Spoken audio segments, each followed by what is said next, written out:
I got a notification it's recording. Okay. Okay. I'd like to call the meeting to order. If we could have roll call, please. I wasn't prepared.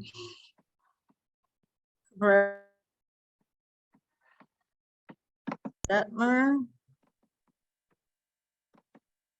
Absent. Strecker. Present. I'll go alphabetical. Tainter. Present. What's yeah. He's absent.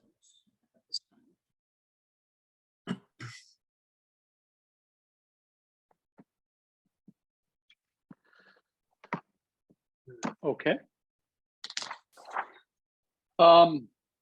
Could I have a motion? We've all seen the agenda. Could I have a motion to adopt the agenda? I'll motion to adopt the agenda. Thank you. Second. I second the motion. Thank you. All in favor of adopting the agenda? I guess we take, do we have to take roll call on this? I keep forgetting. Technically, Cabrera, Aye. Detmer, absent. Strecker, Aye. Tainter, Aye. and Wozniak absent. Okay. Oh, Do we have any oral communications or members of the public that would like to make a comment? No emails yet, and no one's in the waiting room currently. Okay, all right. Let's move on then to approval of the minutes. Did I assume everyone had a chance to look at the minutes that Tomas sent out? Were there any changes, additions, or deletions that anyone saw? I thought the minutes were really good, very detailed. Yeah, looked good to me. Okay. Yeah, they look good to me. I was just wondering if we could put titles to identify the per category of the areas that we have been discussing. That's a good, for the future, for future minutes, you mean? Yes, for future minutes. That's yeah, a good definitely. idea. Yeah, shouldn't be a problem. Yeah. Okay.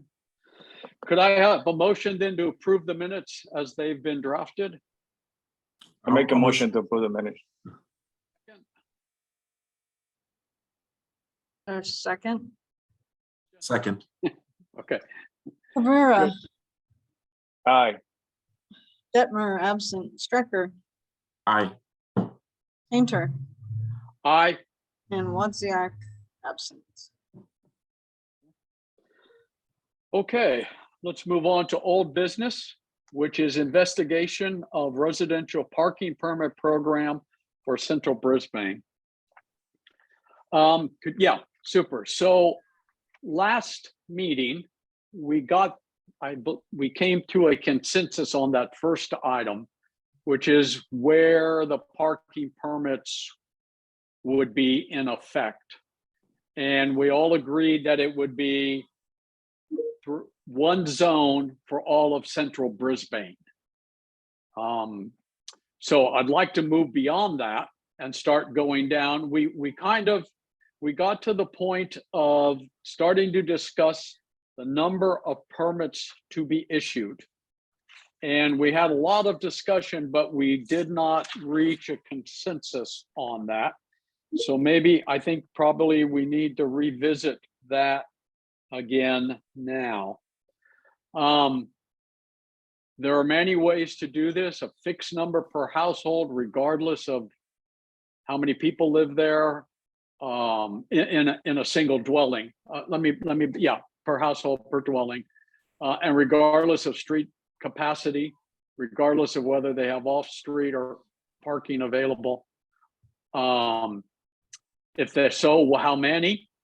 There are other ways to do it too. The number of permits dependent upon how much parking is available on a street, particular street.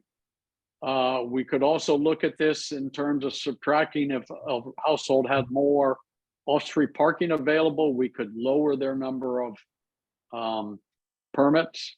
So I guess I'd like to start the discussion again with us. And who would like to go first? I guess I can go first. Okay, Um, I think, I mean, there's definitely a couple options there in terms of for the number of permits issued. The more and more I think about it, the more and more I think it's better for us not to limit the number of permits that can be issued per household. Okay. Just thinking about the main goal being, I think the main issue or main reason, one of the main reasons, if I recall, behind starting the permit program is worrying about people coming in from out of town, parking in areas and just leaving their cars there, like to go to like SFO or different places. And so my kind of feeling on it is, you know, you being a citizen of Brisbane, they can be issued, as long as they're a citizen of Brisbane and can prove residency, they should be able to get as many permits as needed. The only obviously issue with that is the number of street parking, but I think that can kind of, you know, it's at least it's better than the status quo where we don't know what cars belong to whom within the city limits. Okay. You know, I'll leave it at that and see what other people say. I mean, I'm open for any other thoughts on it, but that was just my initial thinking on it. okay, thank you. Christian, Yeah, so what we discussed last time was you know, several things come into play that would affect the number of permits issued. So provided that we have come to a consensus that, you know, we're not going to have different zones. So technically anybody that has a Brisbane parking sticker could park anywhere, right? Is that the consent? That's the consensus. yes, So, but then, so then, you know, we're not zoning. So the zoning is not going to impact the number of parking because, you know, regardless of where the street that you live, if it's limited or not, you know, you're not going to limit. I mean, you're not going to be impacted by the number of permits. Then, from a practical matter, if you look at, per se, the culture or how, you know, the majority, I guess, population of Brisbane go about, you probably have for sure 2 cars, and most of the times they don't use they don't use their garage, but they will park those 2 cars, or they could technically park those 2 cars in front of the house, and you know, and sort of blocking their own driveway. But if a third person does that, you know, the household is entitled to call law enforcement or something so the car could be removed or ticketed, right? So you almost are by default granted with 2 parking spaces, right? Also, you know, so I think those should probably be given, and you shouldn't be charged for those 2 parking spaces. okay, And then the third parking, I mean, the third permit, you know, you should probably charge for it. But the other question I have is, even though, you know, Brisbane is one big zone, there should be some sort of way of knowing what is the capacity of Brisbane in terms of how many cars can they be parked, right? Because if you don't have some sort of a limit, you know, you don't have a way of giving parking permits, you know, we're going to be in the same situation. We're going to be issuing a surplus of parking, and people are going to be, you know, they're just going to have a parking sticker, and most likely they're going to be paying for it, but they're not going to have a space to park, you know. So those are the things to to consider. Okay. Thank you. Let me ask both of you a question. How, I assume you park on the streets, or how is it for each of you? When you come home from work? For myself, 90% of the time, maybe more than that, 95% of the time, I can find parking. And even then, the 5%, I can still find parking. It just might be a block or two from where I live, Okay. which is right by that park. Okay. Okay. Christian, how about yourself? So, you know, I think that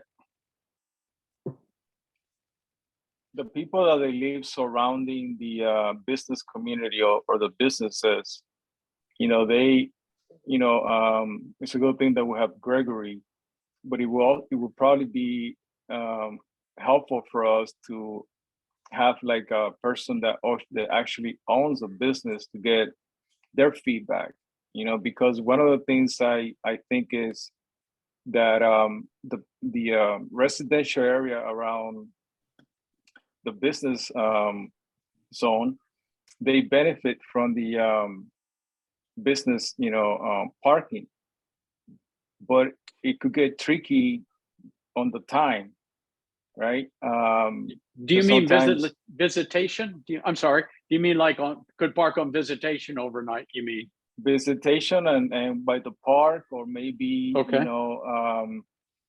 you know, by the basketball court. So there, you know, and even the postal office.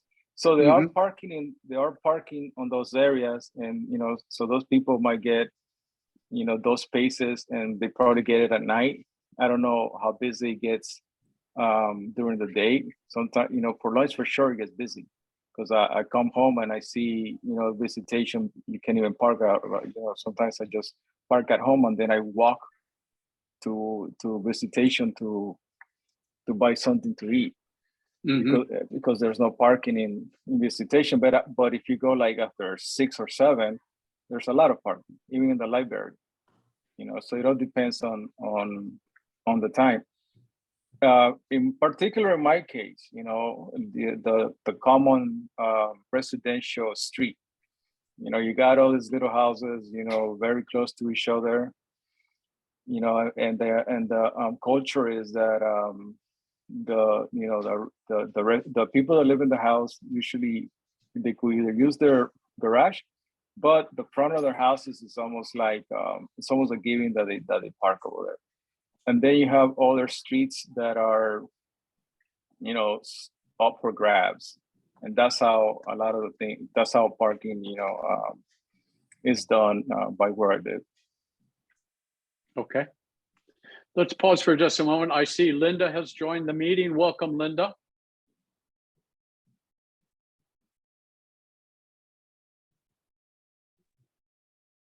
Hello, sorry Hi. I'm late. No problem. Glad you're here. Me too. Can we Hi, everybody. Hi. Sorry. Hi. Tomas, can we put the listing of items back on screen for a moment? I'd like to get Linda's comments as well, so she knows where we are. I wanted to suggest at some point that makes sense, which maybe is right after that, is that Tomas put up feedback we got at Day in the Park. So it is relevant to the number, I think, and Okay. discussion at this point, it is a little bit relevant. Okay, that's a good idea. Let's do this now, and then we can do that right after. Linda, on the items that are on the screen there, last meeting, we got through the first one, the permit parking zones. Right. And our consensus was that all of central Brisbane would be one zone, one parking area. Yes. And we are now sharing our thoughts and ideas on the number of permits to be issued and how to accommodate, how to do that. Greg's thoughts just now was do not limit them, rather focus on parking that's remaining overnight from out of town and look at eliminating that. Christian was more thinking, I think this is correct, Christian, that we need to know the capacity of the streets.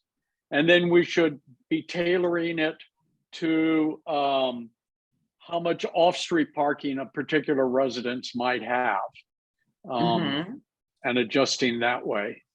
Do you have any, there's Darius. Hey, Darius. Yeah, sorry for the delay there. Had some technical issues, but here now. Sorry about that. Problem. We're discussing number of permits to be issued, the second major bullet item on screen there. Linda, do you have any, we started to talk about this last week, but we did not reach any consensus.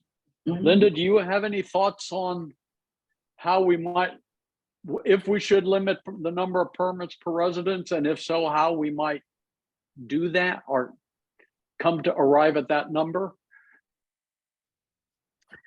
I think if we don't limit them equally, there is going to be some contention between zones, but non-existent zones, but zones. It needs to be across the board pretty much the same for everyone, because there are too many properties that are different, that may have garages that are not accessible. But the crux to the problem is parking. So those people that have garages that are not accessible are parking on the street anyway. And I'm really glad that we decided not to do zones because of if all your zone is parked, you need to move to another zone, and that problem's eliminated. I'd like to see a fixed number of permits per household personally. I think that makes the most sense. And then as we get feedback, maybe it can be amended or adjusted in some way. Okay. When you say fixed, you would say, I don't know, 2, 3, 4, 1, whatever, some number that we would decide on. Is that what you mean as a starting point? I think we can start with a number like 2 is reasonable. Okay. Because there's all kinds of sizes of houses. And then if someone needs more, then maybe we can come up with a strategy to give them more off-street parking places because they have needs for them. Not just to go park some car that they don't use, but kids in college or multi-adult households, that sort of thing. So I think I prefer to start with the fixed number and then kind of noodle it out from there, and offer people an opportunity to come back and show us where it's not working. Okay. How does Would everybody you- else feel about that? I like that thought. I think the part where we would just need to go down on it is to, I guess, kind of see like, do we do 2 per person, or do we do 2 just per household, or were you thinking which type were you kind of thinking? I was thinking per household to begin with. And then if there's more, I mean, we could set thresholds of need or something like that if we wanted to go that far. I guess, how are we Darius? defining households? Are we saying household as an address, or is it like a, for example, multi-unit place? Would that be a single? How would we work with that? No, In this, per dwelling unit. So a multi-family okay. unit Yeah. would be every condo, 2 every per. apartment. Yeah. I mean, I think I Yeah. generally agree. I think that it's pretty reasonable sounding. Mhm. I agree that there should be some way to maybe make exceptions, whether that's per charge more or something else or some exception. But yeah, I think 2 sounds like a reasonable amount and a good starting point. Sort of, because I agree there's definitely different types of units, and every Brisbane is very unique in that sense that there's all Yeah. sorts. So In 10 years, we couldn't decipher how many permits each house needed. They need to come back to us and say, we have Yeah. needs. And I think that the ADUs should have parking permits as well. They're not required to have a parking place off the street, but they should have a parking permit. Linda, say that Agree. again. Who should have it? Who should be required? ADU, the junior Oh, accessory okay. dwelling units, Yes. Okay. because they're going to be on the street. They're already on the street in many cases, and they should And be that's gonna be a bigger identified thing. Yeah, as allowed to park there. And we may want to issue one, oh, there you all are, to an ADU unit instead of two to that, ADU. So let me see if I understand correctly. Let's say there was an ADU behind a house. Mhm. The house would get two, is what Mhm. you're saying, and the ADU would get an additional one. Right. Correct? For a That's my total of three. sense about what might work. Yeah. Okay. All right. Okay. Any Any other- feedback? Karen? Karen. Just wanted to point out, because Gregory is a little bit new, that the other general thing we saw from the survey, or we've at least heard anecdotally, is that some people have excessive cars that they don't drive. So that's kind of, I think, the philosophy around having an upward limit, whether it be 2 or 3 or whatever. And I, just from staff's perspective, appreciate that comment, Linda, because I do think it would take a very long time to figure out what each unit has on site and how many to give them for street parking, and those numbers could change over time and it is a burden. I mean, I understand that some of the committee members think it's more fair, but I think it'd be really hard to get right. Okay. Thank you. kind of let them come to us kind of thing, right? Basically. Right, and then there could be some structure to grant that exception, I guess, some type of code, or yeah, that might be the hard part, but Yeah, but I think we'll be able to noodle it out at some point once we start getting feedback on, prioritizing who can buy extra permits, or that's a whole nother subject, buy or give or whatever we're gonna do. But for now, I'm just using the word buy extra permits. If they have the real need and can, show us in some way, we will need to prioritize somehow. So, Pat, it sounds like essentially, Linda and Gregory are pretty much on board on the two, parking permit numbers, which I also mentioned. And then that's a very good point that Linda makes in terms of additional ones. We should take some time and think about how to approach that and how to release those permits. And we're going to get a good idea, once we roll out with giving 2 permits per household. Might be, some differences to a household, especially with buildings or indwelling and so forth. But we don't want to get too much into the details. But overall, I still think if there's a technical way of some sort of finding out what is the capacity of all Brisbane to hold street parking, just to have a sense, because they say that once every household gets 2 permits, that's going to give you a number. And then for you to address the next question, how are we going to issue the extra parking permit? It will be good to know the capacity, and also like I mentioned in the last meeting, that will give information to the city if they feel the need with some solid data to make some public parking spaces. Okay.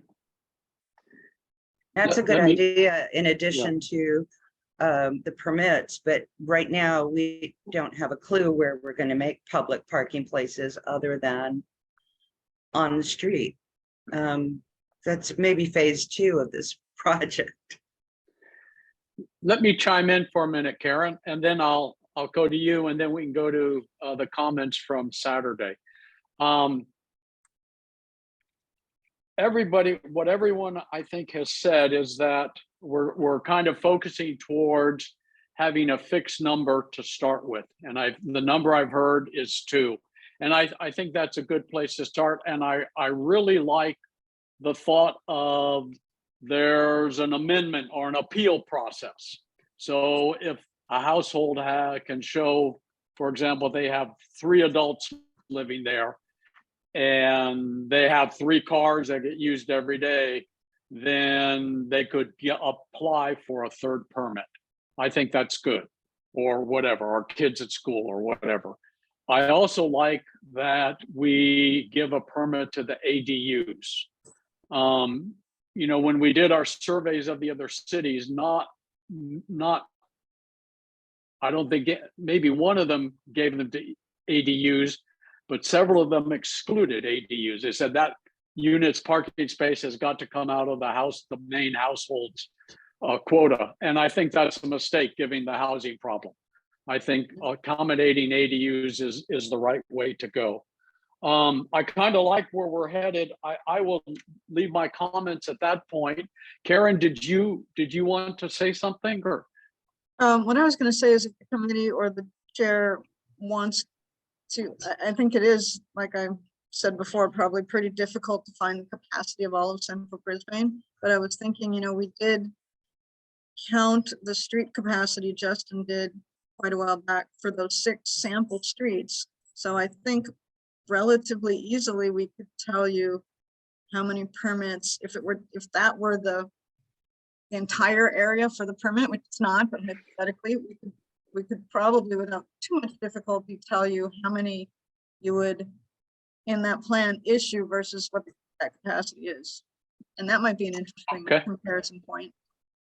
That would be, could we have that for the next meeting maybe? Or if you have it sooner, share it with us and through the web, through our portal, SharePoint. I think that we studied one R3 street, right? That was, James kind of picked one business, which businesses are different, so maybe leave that one out. 4 that were residential and 1 that was zoned R3, 3 homes per lot. I don't remember which. I know that some of San Bruno. I don't know the zoning. Okay. But I guess when we talk about an address, if you have a duplex, each one of those would get 2, right? Each unit of the duplex, or each unit in the apartment or condo building. Yeah. Okay. Or any legal ADU would be the 1 extra on a 1 property lot. So I think that would be pretty easy for us to get that data and for a point of comparison. Okay, thank you. Linda? I manage a 4-unit building with only 4 drivers. And, you know, I don't know if it'll make that much of a difference to give them 2 or 1. They generally don't have guests that park outside, but, you know, maybe, I don't know, just bringing it up for thought. And there was one other thing, recreational vehicles. I mean, people may have room to park their cars off the street, but if I have, for example, a Volkswagen Vanagon for camping, and it is off the street. Whoa. Yeah, I love it. It is off the street, but if I lived on a different street or in a different place, I may not have a place to park it. And I'm wondering if we should think about how to deal with something like that. Okay. Thank you, Linda. There's Darius. He has something. Yeah, so sort of follow up, I guess, with Linda's comment about the 4 units versus 8. I mean, I had the same thought. In our case, could we tie it to maybe like vehicle registration per address? So if you have 2 vehicles at that address, you get 2 permits. If you have only 1 vehicle registered to that address, you get 1 permit. Of course, guest permits would be separate and a whole different ordeal, but maybe that's one way to consider sort of tying address to vehicle number. Because if if you have idea. Karen, many do we people have living who are registered, I don't know the answer to that, but I just want to pose to you guys is perhaps an address might not take. You cut out. I lost you. Yeah, one more time. That would be hard to know ahead of time, but an address might not take out 2 permits if they only have 1 car. They may only apply for Exactly. 1, so that's a little Mhm. hard to come down, you know? The only difficulty I see, or the only downside I see to that is that, and Karen, you touched on this a little, an extraordinary, I'll put it as an extraordinary number of cars, 5, 10 for, 1 or 2 people. And so if all of those cars are registered, I think, from the comments we had before, I think the public wants to limit that and not take up the whole block with cars that are just a collection.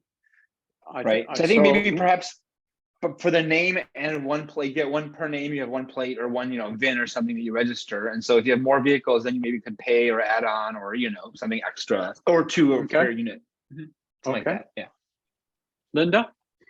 What about private roads like Gladys, Annis, Harold, maybe Joy and McLean out in the acres? I grew up on Gladys, and there were 5 adults in the house driving at the same time. We all had Volkswagen Beetles, and it was like a convention up there, but it was a private road. And I'm wondering if this is how we're going to deal with private roads. There doesn't seem to be a parking problem on the private roads, but I'm not sure. So that's something we might want to throw into what we're thinking about too. Karen, does the city have jurisdiction about parking on private roads?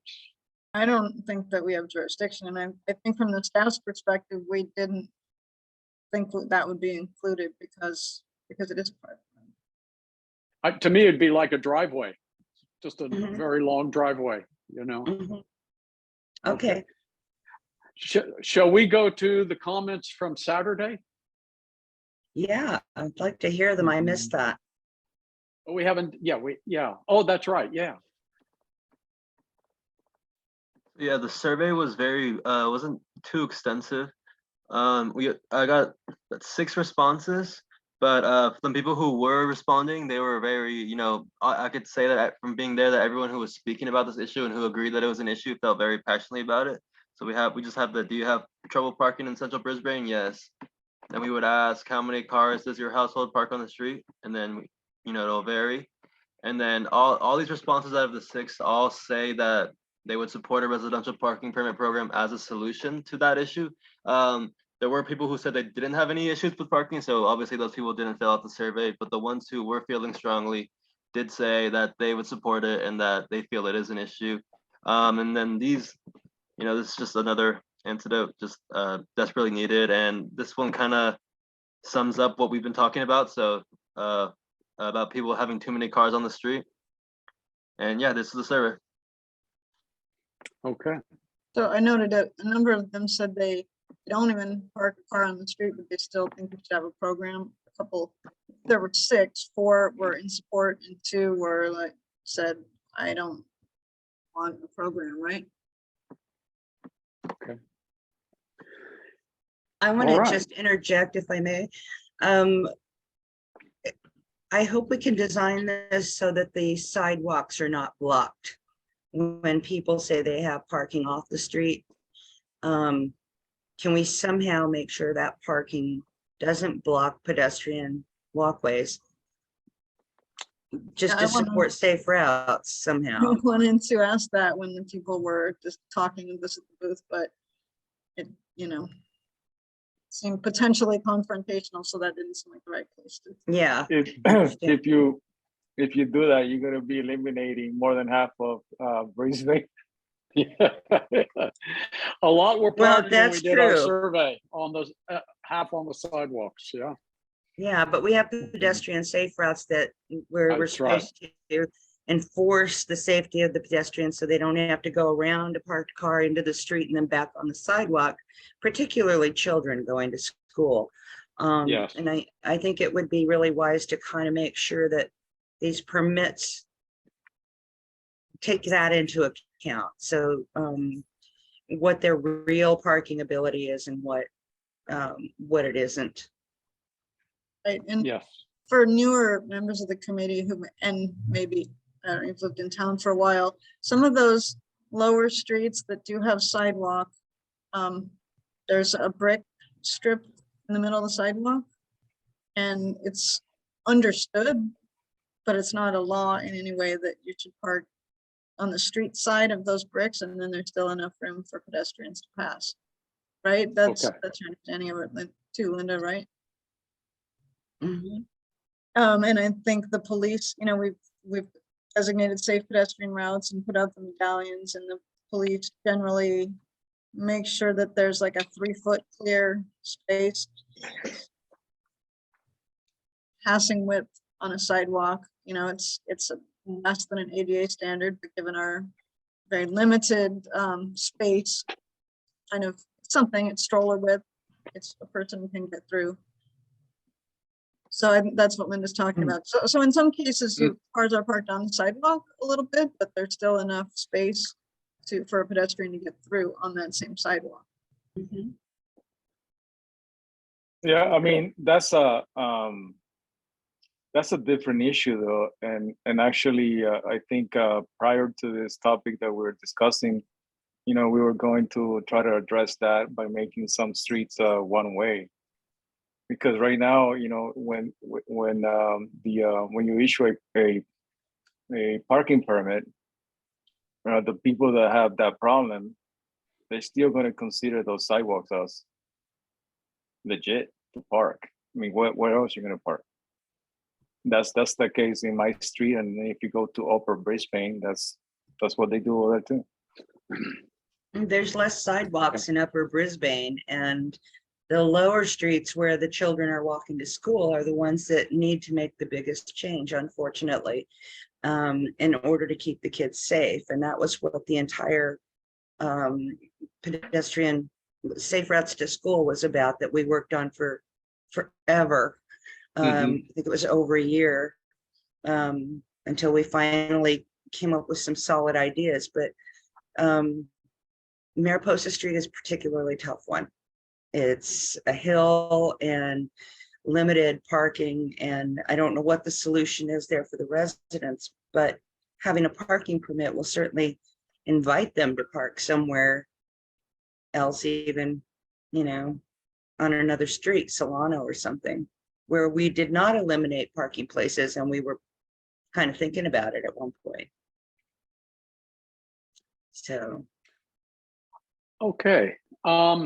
I think the consensus of everyone, if I'm reading correctly, we are kind of moving towards the thought of issuing a fixed number of permits per dwelling, at least to start.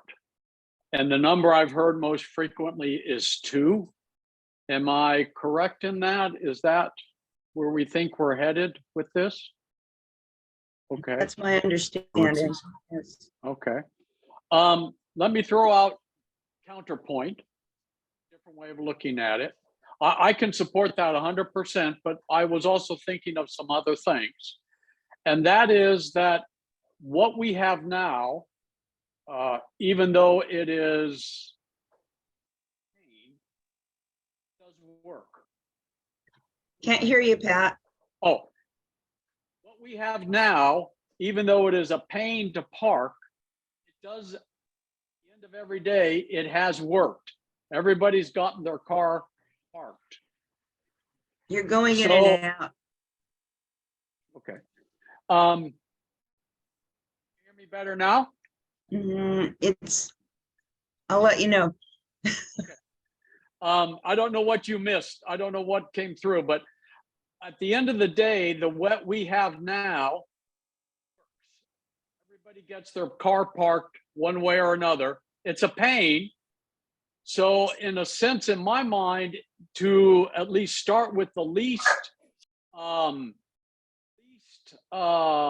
upheaval to people in Brisbane is to just give as many permits as they want.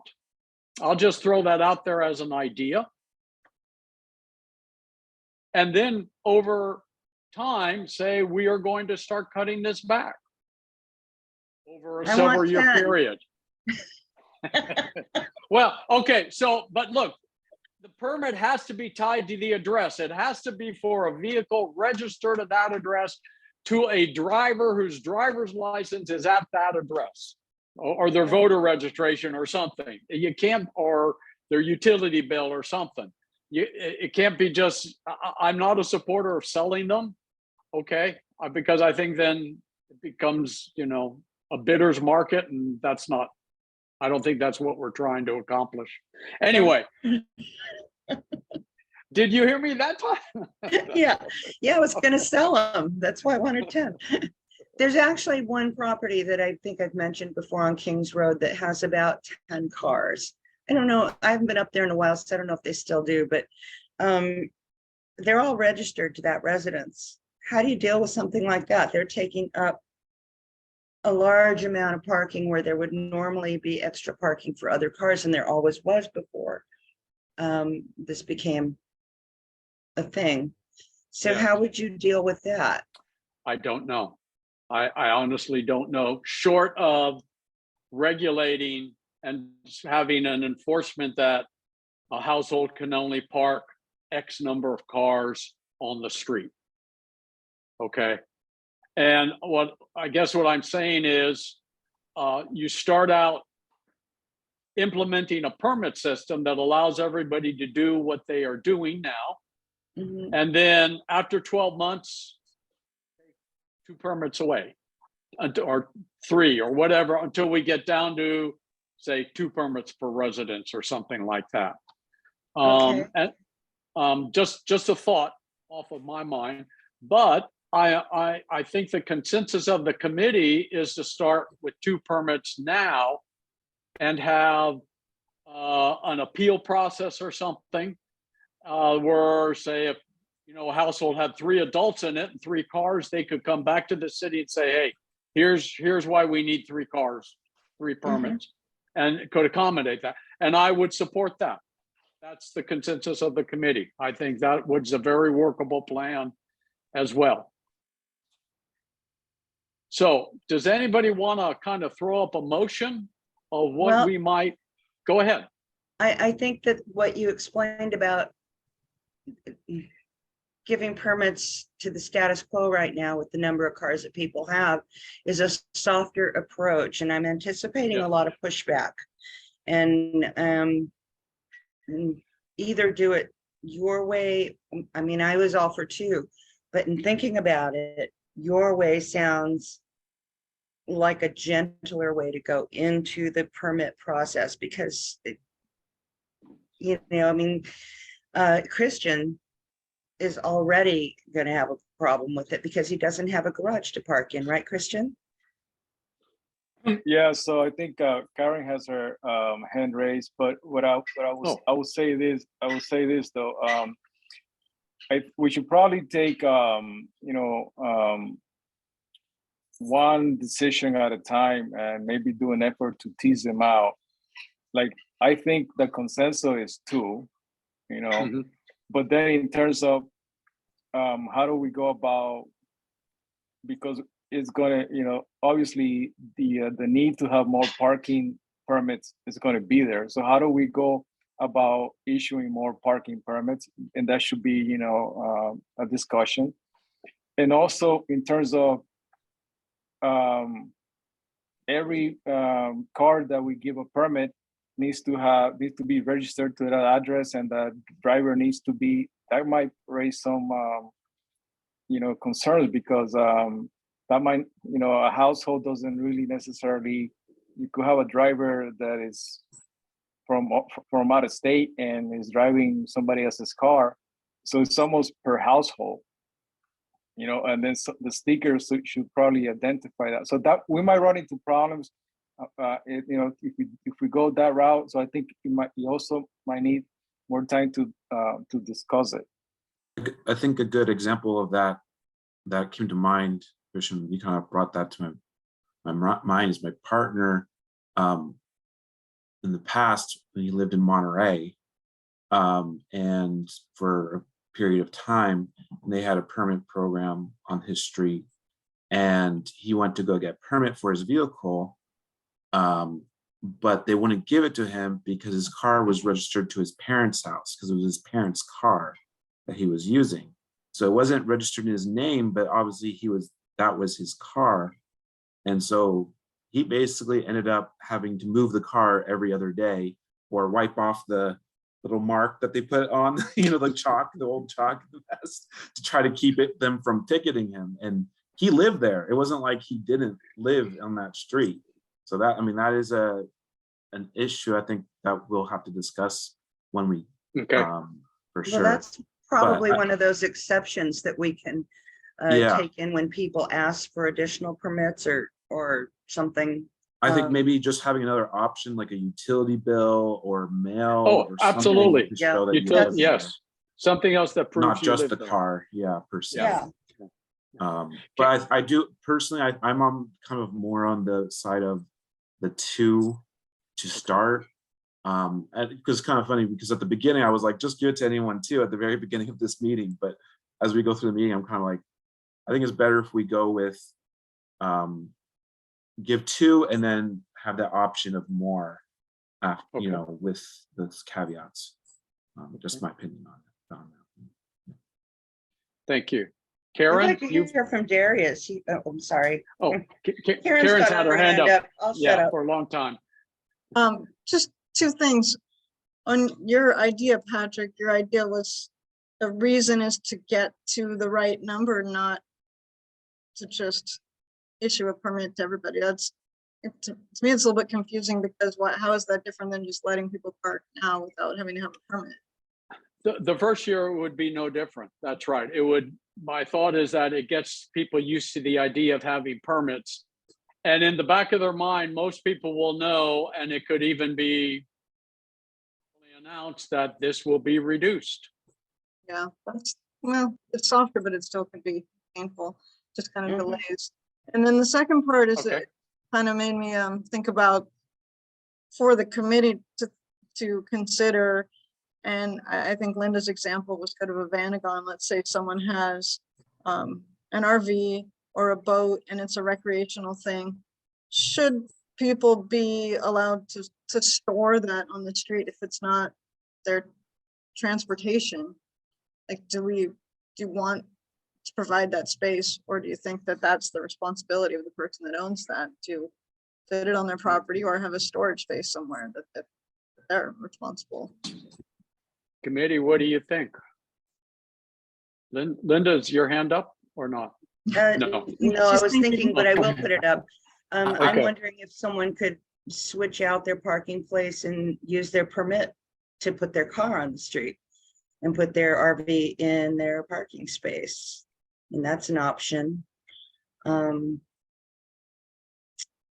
That's really the only one I can think of other than storing it. And storing it is expensive and it's not right there Yes.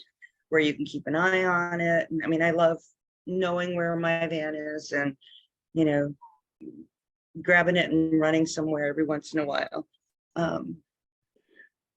Does anyone park a boat on the streets in Brisbane? I don't think I've ever seen a boat. I've seen RVs and vans and such, but I don't know. I mean, I'm just thinking a boat is really on a trailer is real easy to steal. Didn't we see a boat down on Mariposa Street, the beginning of Mariposa by Alvarado, in one of the driveways or in the alleys between the houses or something? I remember something. I don't remember. It Okay. might have been just a boat trailer, but Okay. but I think you're right. Most boats would be parked somewhere else unless they Right. have a huge piece of property. But RVs are a different RVs. story. So a Volkswagen Vanagon is not to me exactly an RV. It's the same No, it's size. not. It's a Sleeps passenger four, but it's, vehicle size, right? Right. yeah. Whereas a Winnebago that's 25 feet or more long and 10 feet wide is, I think, a different animal. And I think, I don't know if anyone's parking those on streets in Brisbane, but I think that's something we would not want. There has to be a limit that RVs should not be parked on the street with or without a permit program. Our streets are so narrow. I think that just creates traffic problems. Pat, I think I saw, Yes. I don't know if it's still there in South San Francisco, there was a storage place where you could easily pull in your RV and it was protected and gated and fenced. Okay. And maybe a facility like that would be an option. Again, I don't know what it costs and if it's reasonable, but I think you're right. Huge, large things like that. And I haven't seen many around town. There was one up on Paul Avenue, but they built a driveway for it. For it, right. Yeah, specifically for it. And I haven't really seen a bunch. There is something down here on Alvarado, I think on the 300 block, corner of San Bruno and Alvarado, just in a little bit, where they have a huge white van. I think they do audio voiceover type stuff there. But it's bigger than your normal vehicle. Okay, like So- almost like a delivery size, like Yeah. Amazon uses or something, yeah. Even bigger Yeah. than that, I think, but Okay. it's used every day and it's their work. So, Yes. there's gonna be such a mix of stuff that we have to look at. Right. Christian, did you have your hand up? Yeah, I mean, to be practical, I think we should probably go by the DMV definition of what are, commercial transportation cars or vehicles, because I think that's the scope of the parking permit. We don't want to be, throwing RVs and boats and all this stuff. Although I would add though, how would you consider a motorcycle? Because there are people that drive a lot of motorcycles here. Hmm. Would that be one permit? Do they need one? I don't know. They generally don't leave them on the street. I mean, we have seen them on the street when we did our walk, but Right. I don't know. That's an interesting question. I've generally seen motorcycles that are off street or sort of consciously parked, I rarely do you see one in the middle of a parking spot, I think, but maybe it's something we need to also think about, yeah. Wonder what the other cities did with them. We didn't really research that part. We did not ask that, no. No. I'm wondering if if we did T-mark the streets to, so people don't park sloppily, if we could put a couple of, Yeah, unintended. vertical small parking spots on each block, maybe one or two, depending on where it is, for motorcycle parking. And they would also need a permit. Because then it takes the mystery out of where can I park. Karen, is there a way to find out how many motorcycles we have in town? I don't know. What I was gonna say was, the T-marks are challenging though, we used to have them outside of City Hall. Is that cars are different lengths, and nowadays with really small cars, smart cars and those type of things, they don't need the same amount of space that a big truck does. So then you end up wasting, I think you get frustration from people if you followed that exactly and there was this wasted space that could be used, Most places I parked lately have compact parking and regular Yeah. vehicle size parking. So maybe some could be designated as compact and others not compact. On the street you're talking about? Yeah, I know the ones on Visitation are very short. The parallel parking, they are very short. Angled. No, the parallel So parking. Linda, are you suggesting we mark the streets? well, I think it would stop the problem of people parking. I don't want to say stupid, but inappropriately, where they're taking up more than they need to keep some space behind them and some in front of them, and parked up. 3 more cars could have parked there if they had parked thoughtfully. So- that this is something that that I think it sort of reflects what Patrick has been saying, that somehow everybody finds where to park, and I think this is one of those situations where chaos becomes a benefit, because if you have all this Mark saying all that, a lot of people are going to be left out.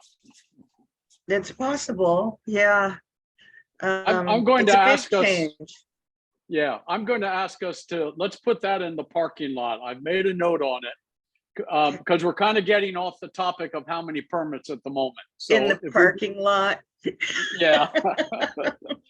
No pun intended, right? No pun intended. Baloney, that was Yeah. a pun if I ever heard one. I think the consensus is 2 permits per dwelling. And some sort of mechanism that we haven't figured out yet, but some sort of mechanism to request additional.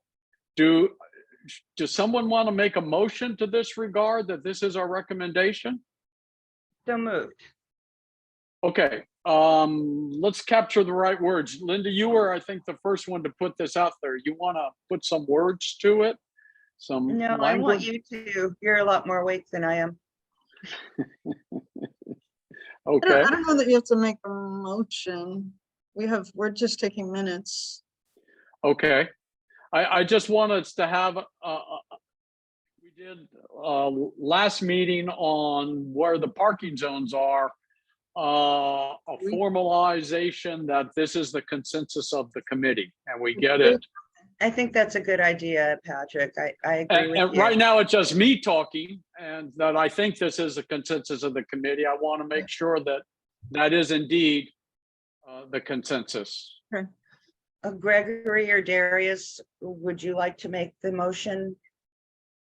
Sure, I can make the motion that we have a consensus that we have for the parking program that we'll be doing 2 per household with a possibility for additional pending further discussion on the exceptions.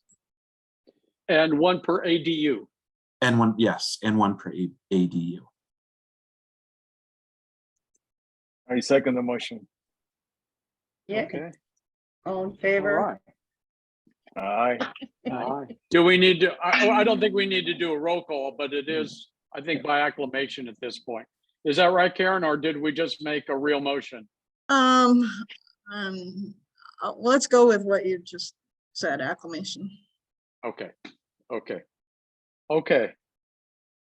Okay, that was a big one to get through. Now, Feels before we go to, good. yeah, Feels that good to does nail feel good. something down. Thanks, everybody. I've got 740, and I think the next item on the list is guest parking, but I think before we get to that, let's see if we can talk about what are the criteria for appeal, since this is fresh in our minds. See if we can work through some of that. Linda, was your hand up, or? Oh, I'm sorry, no. Okay, I'll roll it down when I'm not up. okay, okay. Any thoughts on how we should allow appeals to be approved? You know, somebody says, I need 3. And it's a valid request, say. It should be approved. But how do you determine a valid request, I guess, is the Right. question. Right. And who's determining it, I guess? Is this, And what's that the comes back to- qualifications? And we have to set the guidelines for determining it, or suggest the guidelines for determining it. Well, So- I think you should probably charge,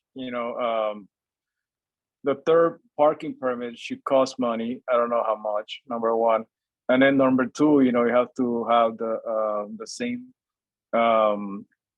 requirements as the 2 initial permit, but with the obvious need that they need a 3rd one.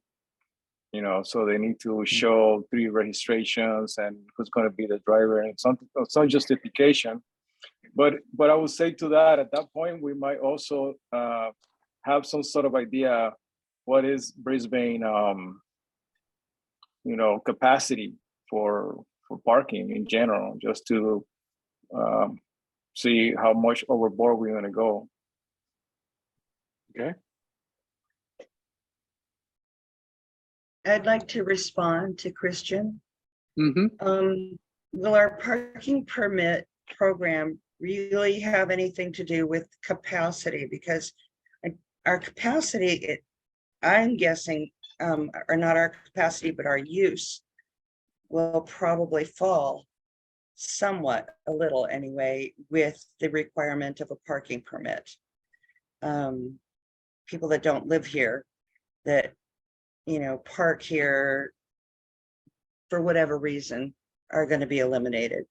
And we can't set a capacity limit with people that do live here and what we've already got, because we're already living with it. The question is, how do we make it work? And I think eliminating the people that have no right to park here long-term or whatever, and we're doing our best to police that, that'll eliminate that problem. And kind of go from there. But we can't change the number of cars that are on the street right now, other than do what gets naturally eliminated with the permit process or permit program. Also, Yeah, and not to mention, a permit program might get like people who have multiple cars to maybe reduce their number of cars. Or put them in the Which is actually good garage. for the environment, by the way. in Yeah. some ways. Or put them in But- the garage. Or put them in the garage. With that point in mind, should we be setting, Linda, this comes back to your comment of the house on Kings Road, Mhm. 10 cars. And I remember when we started looking at parking two and a half years ago, James mentioned, I forget, he lives in the lower Brisbane. He had a Right. neighbor who had an umpteen some odd number of cars. Yeah. And he found it very irritating. So that leads me to wonder, should we set a limit as to the maximum number of permits that could be granted to any one property? Should And we I be think that doing would that? be wise. It's how do we find that number? But I think that would Yes. be a wise thing to do. Anybody have any ideas? Yeah, I feel strongly against. I don't know. I feel like I'm not sure Okay. we can limit someone's. If they want to buy as many cars as they want, if they're, I guess if we allow them to purchase permits or something, or I don't know. My neighbor also. I have a neighbor, full disclosure, who has a lot of cars, and I do find it annoying. But I feel like I'm not sure I can, limit him also if he wants the cars, kind of thing. So I don't know. Can we say that? Yeah. I'm not sure. Well, yeah. we're not We're not saying they can't have Of cars. course. We're Yeah. not saying they can't have cars. But if not only the Just- permits, though, like if there's no Darius? avenue for them to have more permits. They just need to find someplace else to park them, right? Yeah, Darius, are they a car collector? Are they someone that buys cars, abandons them on the street and never drives them? No, they do drive them, they move them, they do collect them. They do move them around. They do, yeah. It's motorcycles and cars and sort of both. So, he's very.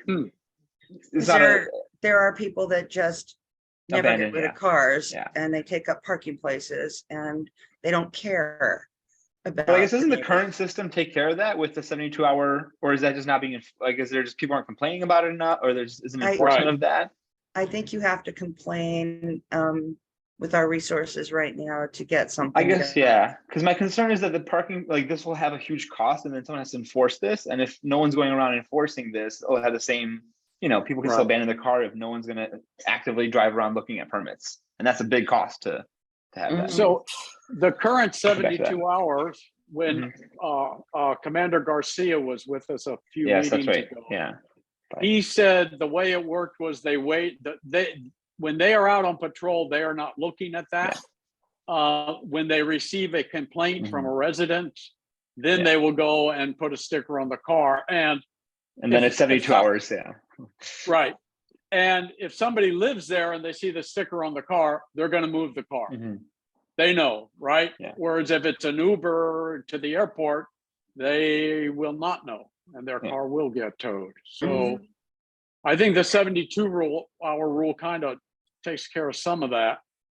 But if somebody's collecting cars and is actively moving them as a resident, That's, yeah.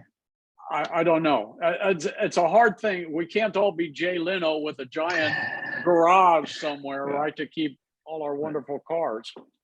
So maybe one option is just sort of escalating cost, that it becomes sort of, Maybe inhibitive. escalating costs, yeah. It's a of good permit, right? idea. that after second permit or whatever, doubles or triples in cost for additional permits per individual, right? Maybe if you have multiple individual drivers, it's different, but if it's one person, and then that might make it such that the cost of the permit is approaching the cost of parking it somewhere else Mhm. in a storage facility or something. That's a good idea. I've got minutes too. We have other items on the agenda. Shall we call a halt to where we are today? We did get a major decision or major consensus, which I feel really good about. And I know we have a couple of other things on the agenda, so we can stop by 8 and let everyone go home and have dinner. Karen, shall we move to new business? The letter of support, Karen? Yeah, that is a good idea. The latest grant cycle of these more local, or I should say regional grants that we staff favors because there's a little bit less administrative burden to apply and to report on them. And if you're not getting federal dollars, it's just a lot easier to implement. One came up and we didn't meet last month. So the grant was, the call for projects was issued and it was a short turnaround time to get a project in. So we went to the list that the committee had made. So it was a bicycle pedestrian grant from the San Mateo County Transportation Authority.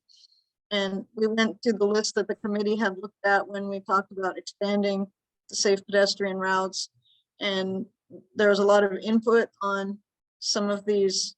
There are properties the city owns that were originally utility easements, generally 20 feet wide between hillside streets. And in some cases, there are stairways, such as the Bicentennial Walkway.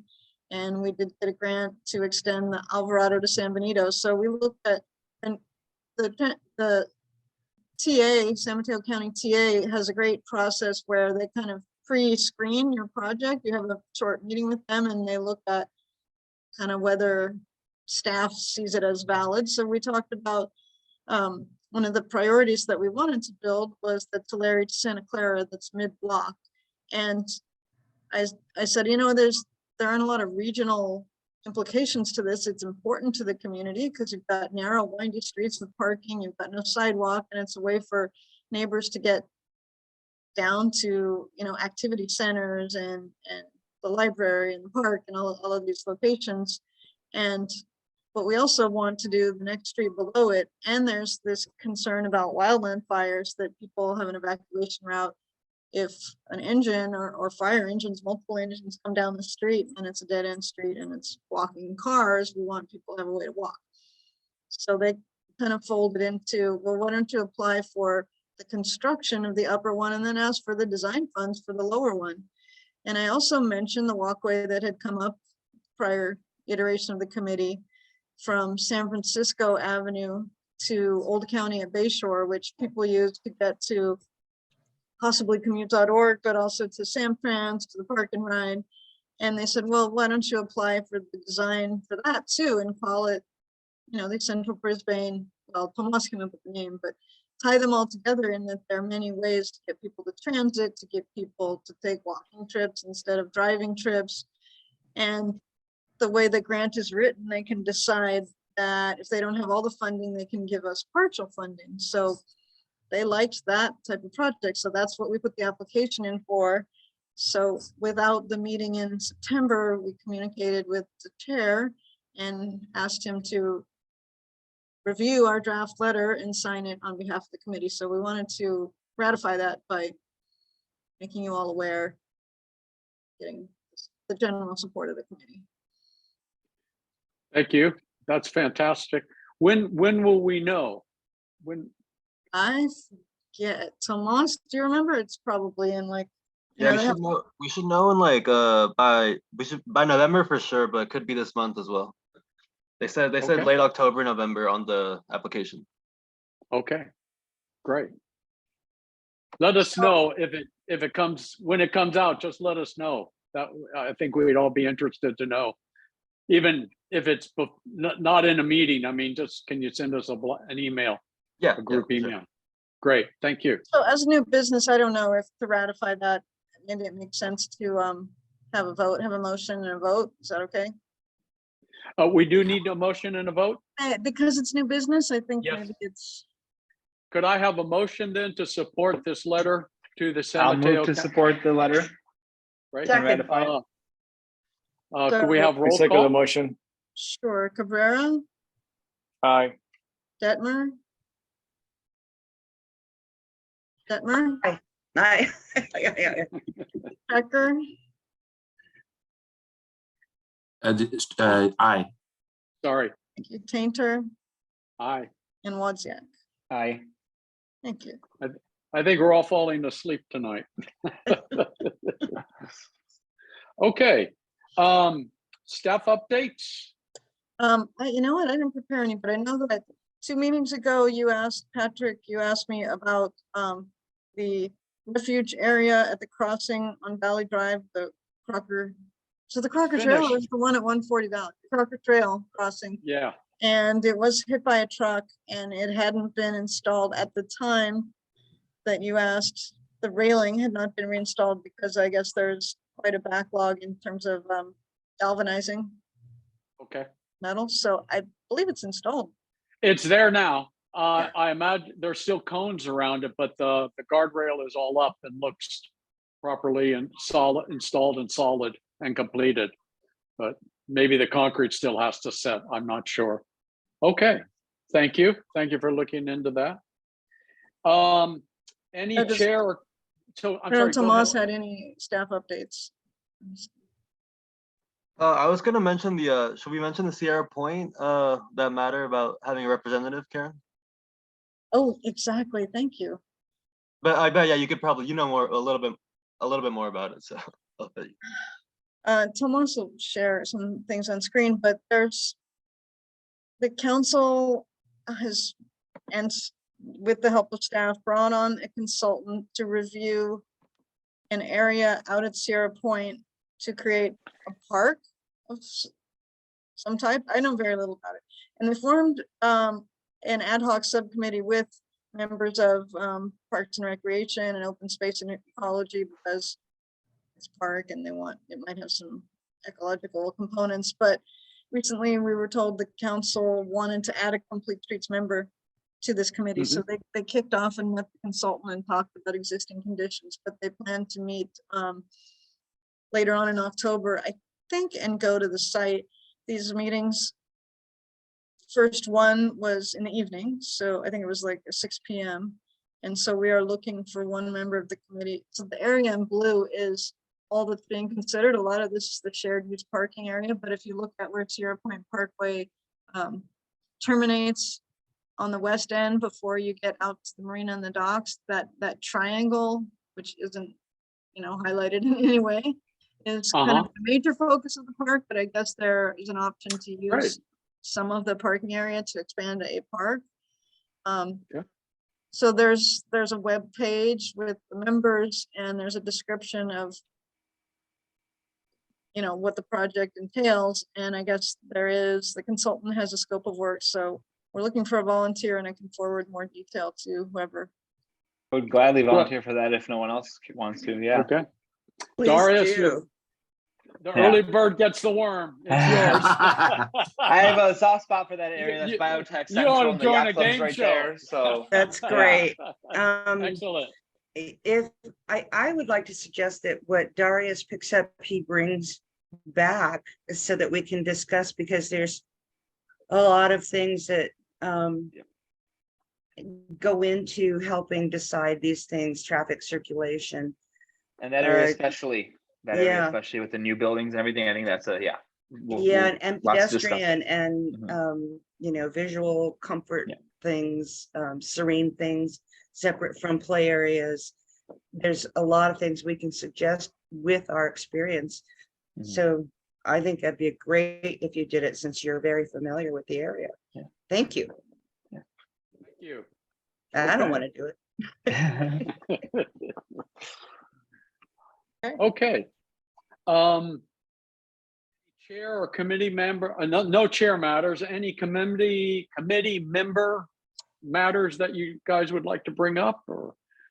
Yes, Just one Linda. thing, one of the people in the public came to me and said that they had an issue with leaving City Hall and turning left to go north on Bay Shore because the You mean Valley median- Drive? You mean Valley Drive? Drive, yes. Yeah. Turning left, the median is a little further out than most of them when we turn left, and very often they have to kind of manipulate enough to not hit that median because it's not set back.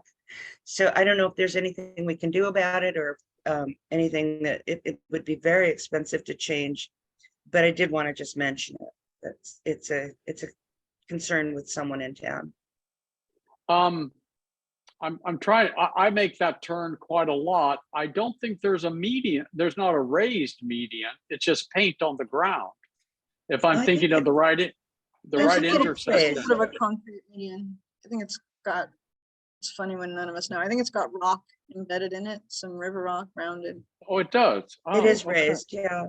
I checked it Okay, out. all right. Okay. Do So- they drive a large vehicle? 'Cause I don't Not notice. really. I don't notice that. No, And I don't remember if we have, I thought we put out some white dots to kind of delineate when you have two lanes turning, which often no one's in the outside lane turning, so not as much of a problem. but Wait, when- is this Drive. turning from Bay Shore onto Valley Drive or from City Hall onto Valley Drive? from Valley Drive on to Bay Shore going north. And Onto I Bay did Shore. drive it. Oh, And- okay. And it does okay. seem to, once somebody pointed it out, it did seem to be a little more intrusive than some of the other medians. But not so much that I think it would cause an accident or be a danger. That is a tough intersection. I make the other turn, left turn from Broadway onto, I'm sorry, from Bay Shore onto Valley. And I had sent in a go request several months ago because trucks are always the lines were gone. You know, it's a 2-lane turn. The lines are gone. The trucks are always cutting that corner, and they've been painted again. But I thought that intersection was going to get completely restriped, Karen, and upgraded and such. This was several years ago before COVID. Randy had mentioned that, and Randy? but I can check. I don't know okay. that pavement maintenance wise, it's due for treatment very soon. We've Okay. done Bay Shore. Maybe we didn't change any of this. It's been a while since we've done anything on Bay Shore. I believe the reason for delaying at that time was that it would get repaved, like the other part of the further south section of. That was my understanding, if I understood correctly, that it was going to get repaved like the more southern part of Bay Shore did a couple of years ago. And so there was no point in restriping and such, just to pave over it and have to do it again. But your request was more around refreshing the striping as it is. Yeah. But Yeah, I didn't look at the turn that Linda was talking about.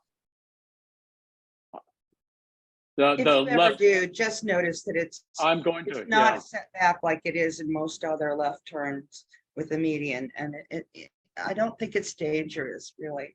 It's just, a little different. Be interesting to see if there are a lot of like tire marks on the concrete. I think you'll see mine. All right. Karen, can the city look at that? Can staff look at that, or somebody? Yeah, we'll look into. Thank you. Any other committee member matters? I have a question for staff, if they could provide some insight of what's going on Bay Shore. I know they're digging a trench, but that's what I can see, but I don't know the details. Hey, Jenny, digging a trench, did you say, Christian? I don't review. It's a permits. gas line. It's a gas line. Gas line out to Sierra.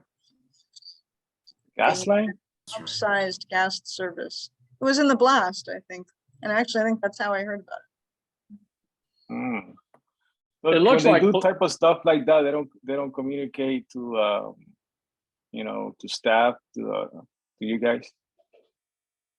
They're No. part of traffic and stuff. There's other parts of Public Works that Public Works Director reviews the permits and our Public Works Inspector inspects to make sure that they're complying with the permits. So I'm not directly involved usually. But yeah, it was in the blast, right? That work was I saw happening. it in somewhere in the blast or some other publication. Yeah, that's where I saw it. Okay. It looked like plastic pipe, and I don't know how they put gas in plastic pipe, but they were. Yeah, I mean, it's major work and it's definitely affecting, you know, traffic, and it brings all the usual, you know, safety issues and disturbance and all that, and it keeps going, I think.